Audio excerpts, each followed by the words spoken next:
So I bought an Omega Speedmaster Mark II at an estate sale for only $600. I sent it out for service to Omega, and I've just got it back, so I'm going to be discussing exactly how much I paid and what was done. Up next.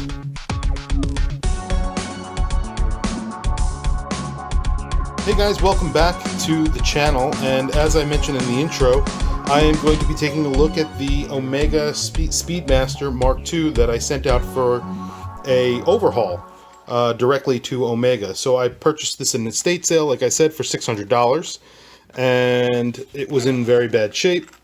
There were tons of scratches, and the crystal was in very bad shape. There was a crack going down the middle, which was very hard to see, actually. The case looked like Swiss cheese. There was a lot of gouges and scratches. The only thing that looked good was the dial. The hands didn't look so bad either. And the crown and pushers looked pretty good. The case back looked fine. But everything else really was in bad shape. And the major part of the watch is what you're looking at. The case and the crystal really was in bad shape, and the tachometer was bleeding. The gasket was melting and bleeding into the numbers, so it looked like there was black goo behind the numbers. It was pretty gross. So I sent this out to Omega through a local dealer here on Long Island, London Jewelers, and I got it back in about 10 weeks from the day that I brought it to them. It was about 2 weeks to get the estimate, which was $950. And then I got it back in basically 8 weeks exactly. From then, it's exactly what they told me it would be. And I sent it to them on this NATO strap, which is one that I had. It's an aftermarket Ralph Lauren NATO strap. And yeah, so this is how I got the watch back in this case, which is actually pretty nice. It's a leather case. I don't think it's PU. It feels actually like real leather. And they sent it back with some spring bars. So I guess they put new spring bars, a new crown, new pushers. So crown and pushers. And they gave me also the crystal back, which was weird because it's completely destroyed. And the hands, and I guess some parts that they replaced within the movement. You could see that there's like a little tube in there. There's a couple different pieces from the movement.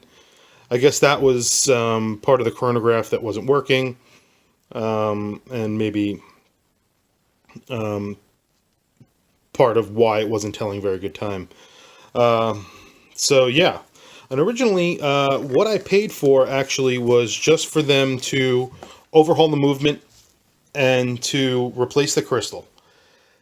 They called me and asked me if I wanted it polished. I said yes. They said it would be extra $150. They said it would be an extra $200 to replace the actual dial. And I said I didn't want the dial replaced. However, I did want the case polished. And the only reason why I wanted it polished was, like I said, you could still see there's some gouges on here.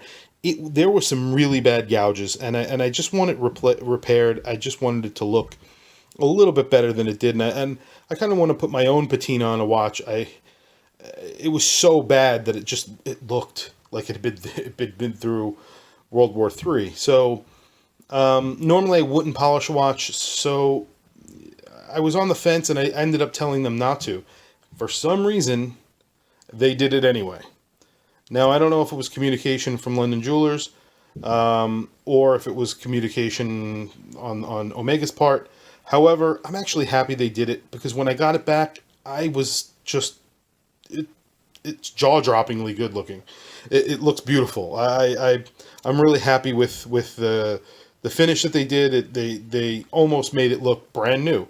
Yeah, it's a 1971 Omega Speedmaster, and it doesn't look like it was from 1971. However, I really love it. I think it looks great. And I'm going to pick up a bracelet for it. It came on a bracelet that was made in Hong Kong. It says made in Hong Kong. It's stamped. Definitely an aftermarket. Someone just put it on there.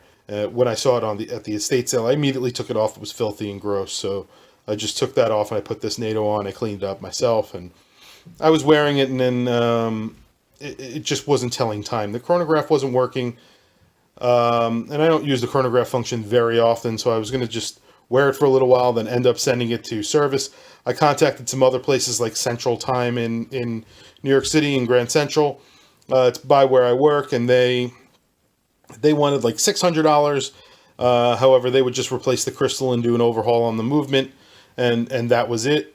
So I just figured I'll try and send it to Omega. I want to do it right, so I did it, and that's what it cost me, $950, 10 weeks. That does not include shipping and tax. However, am I satisfied with the results?